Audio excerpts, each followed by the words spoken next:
Daily Bible reading, Romans chapter 7, verse 7 through 25. Therefore, what are we to say?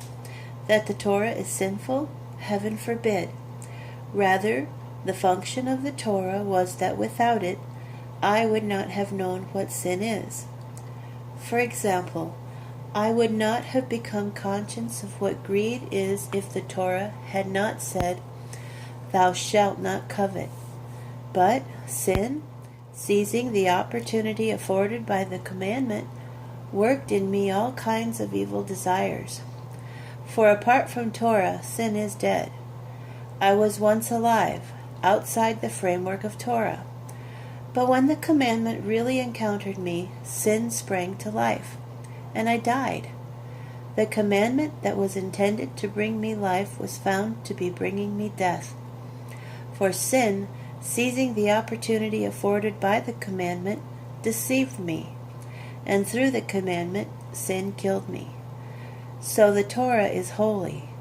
That is, the commandment is holy, just, and good. Then did something good become for me the source of death? Heaven forbid. Rather, it was sin working death in me through something good, so that sin might be clearly exposed as sin, so that sin through the commandment might come to be experienced as sinful beyond measure. For we know that the Torah is of the Spirit, but as for me, I am bound to the old nature, sold to sin as a slave. I don't understand my own behavior. I don't do what I want to do.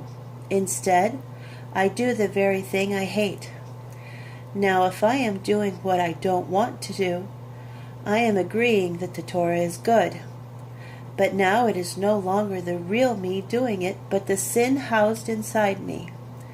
For I know that there is nothing good housed inside me, that is, inside my old nature. I can want what is good, but I can't do it. For I don't do the good I want. Instead, the evil I don't want is what I do.